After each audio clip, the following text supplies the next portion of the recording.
પહેલાં તો એ લોકો દિલ્હીમાં એમના માણસો સિસોદિયા જેલમાં છે કેટલા વખત, ત્યાર પહેલાં એક બીજો મંત્રી જેલમાં છે, પછી સંદીપ, એ લોકોને છોડાવવાનું આંદોલન કરે, ત્યાં રેલીઓ કરે અને પછી એમને બી સાથે લઈને આવે તો અમે માનીએ કે બરાબર છે, હવે આ વિસ્તારમાં એને આ જગાવવું છે, કામ કરવું છે અને છોડાવવો છે અને આદિવાસીને ફાયદો કરવા માટે આવે છે, એવું માની લેવાનું.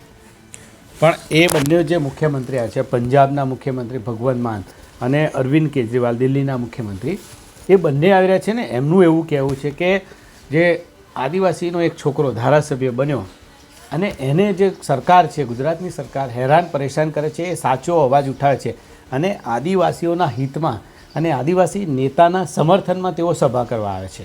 તમે શું માનો? અરે ભાઈ, ચૈતર અમારી સાથે જ હતો, એના પર 11 કેસ થયેલા, એને પૂછી લેજો નીકળે તારે કે એક બી દિવસ એને જેલમાં અમે જવા દીધો હતો? આ તો આપની હાથે જોડાયો, કેમ એના પર ખોટા FIR કરીને એને જેલમાં મૂક્યો છે?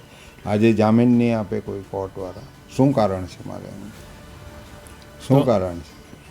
આમ આદમી પાર્ટી એવું કહે છે કે એ લોકોના પ્રશ્ન ઉઠાવતા હતા એટલે સરકાર ફસાવે છે. અમારી હાથે હતા તારે ગધેડાઓના પ્રશ્ન ઉઠાવતો હતો, એ બી લોકોનો જ ઉઠાવતો હતો. પણ એવું કહી શકાય કે અત્યારે એકલા પડી ગયા છે ધારાસભ્ય એટલે આવું થાય છે. તમારી જોડે હતા, તમે કહો છો કે તમારી જોડે જ્યારે ચૈતર વસાવા હતા ત્યારે એમની સામે કોઈ ધરપકડ કે કેસ થયો નહોતો. તમે ચૈતરની વાત જ કેમ કર્યા કરો છો? મને એ સમજ નથી પડતી. છે તમે એનું નામ? અમે એટલે પૂછીએ છીએ કે એ બે મુખ્યમંત્રી લેબર છે, લેબર માણસ બની જાય છે પાર્ટીઓમાં જવાથી, એમ કેવું છે. અમારા લોકો જે લડાયક છે ને એ મજૂર બની જાય છે, એટલે એમના વિશે હું કહેવા તૈયાર નથી. મજૂર નહીં બનવું જોઈએ ને. આ પ્રજાને તમારે સ્વતંત્ર બનાવવી હોય તો તમારે એમ ખુલ્લા રીતના આવવું પડે ને, સ્વતંત્ર રીતના. આ લેબર બનીને તમે શું કામ કરવાના છે? એ લેબર બની ગયેલા લોકો છે. તો આના સિવાય એને મુખ્યમંત્રી આવે તો શું ફરક પડી જવાનો છે? વિલ પાવર, એની પાસે કોઈ પાવર રાખ્યો છે આ લોકોએ? કોઈ પાર્ટીમાં અમારા લોકો આટલા દેશની અંદર ગયા છે બધા રિઝર્વેશન સીટો પર, કયો આદિવાસી સ્વતંત્ર રીતના કામ કરી શકે પાર્લામેન્ટમાં? મનસુખભાઈ 7 ટર્મથી છે, શું કર્યું અહીંયા આગળ? મને કોની બોલી શકે એ માણસ? નાત પહેરાવી છે ને એને, નહીં બોલવાની. આદિવાસીઓ પર જુલમ થાય, એની જમીન ખોંચી લેવાની, આ બધો ધંધો તેમણે ચાલુ કર્યો છે ને.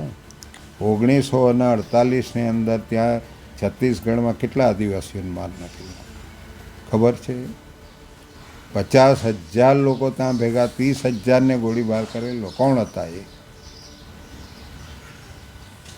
આ જે મુદ્દા તો છે જે તમે વાત કરો છો, નાના મહત્વના મુદ્દા છે ને. લોકો આટલા બધા મારી નાખે, મહત્વનો જ મુદ્દો છે, સવાલ જ નહીં, એ મહત્વનો જ મુદ્દો છે. પણ આ જે મુદ્દો જે છે, આજે ધારો કે અરવિંદ કેજરીવાલની વાત કરીએ તો એ માણસ જ તમારો અનુભવ કેવો છે? કેજરીવાલ આ લોકોનો જ પ્યાદુ છે, એમનો જ ફણગો છે એમ કેવું. કોનો ફણગો માનો છે? RSS. પણ એ તો RSSનો જે ફણગો હોય તો એના માણસો તો અત્યારે જેલમાં છે. એના જે મિનિસ્ટર અને રાજ્યસભાના સાંસદ જે છે સંજય સિંહ, એ બધા દેખાડો કરવા માટે આ બધા રાજ્યોની અંદર ચૂંટણી થઈ તો એણે બધા ઉમેદવાર મૂક્યા. કેજરીવાલ એક બી માણસ જીતો છે?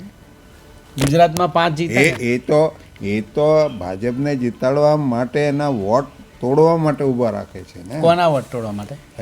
કોના વોટ તોડવા માટે આવે છે કેજરીવાલ? જે જીતતા હોય એના વોટ તોડવા માંગે છે. ભાજપ સામે જે લોકો જીતી નહીં જાય એના વોટ તોડવા માટે ઊભા રાખે છે. તો દેખીતી જ વાત છે ને.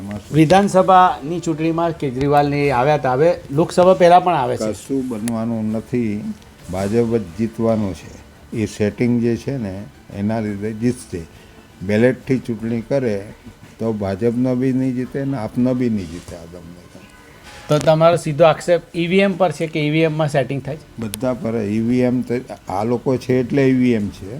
સવાલ, કેજરીવાલ સાથેનો તમારો ટૂંકો સંબંધ રહ્યો તો વિધાનસભાની ચૂંટણીમાં કેવો અનુભવ રહ્યો? મારે કોઈ એની સાથે કોઈ સંબંધ છે જ નથી. એક જ મિટિંગમાં ભેગા થયા અને પછી મેં એની સાથે ના પાડી દીધી, ભાઈ આની સાથે કંઈ બને. કેવો માણસ ગણો છે એમને?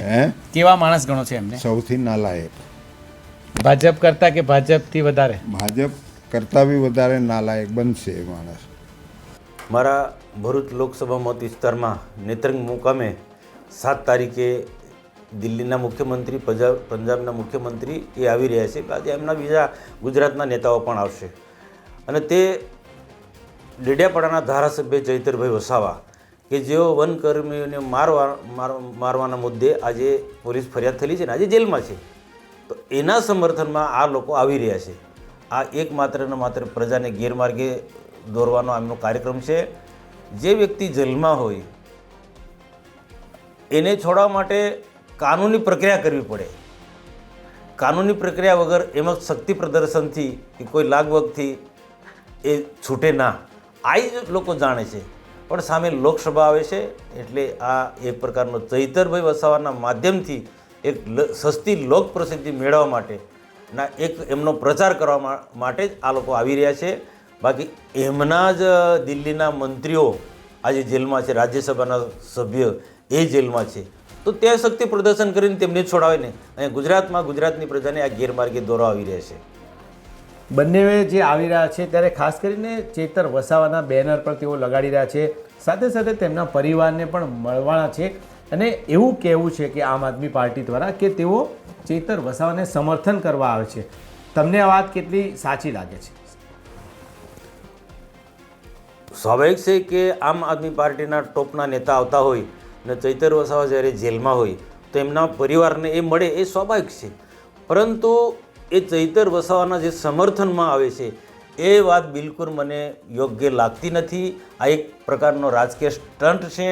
આવનારી લોકસભાની ચૂંટણી આવી રહી છે એટલે ગુજરાતમાં કંઈક ને કંઈક રીતના આમ આદમી પાર્ટી ને કંઈક 1-2 સીટો અમને મળી જાય એ ઉદ્દેશ્ય સાથે એ અહીંયા આવી રહ્યા છે. ગુજરાતમાં આદિવાસી પટ્ટાની અંદર અમે કંઈક ને કંઈ રીતના આમ આદમી પાર્ટી ને તાકાત બનાવી શકીએ એ ઉદ્દેશ્ય સાથે આવી રહ્યા છે. પણ એ એમને ખબર નથી કે ગુજરાતમાં ભારતીય જનતા પાર્ટીનું શાસન છે. ઘણા વખતથી 26 લોકો ભારતીય જનતા પાર્ટી છે.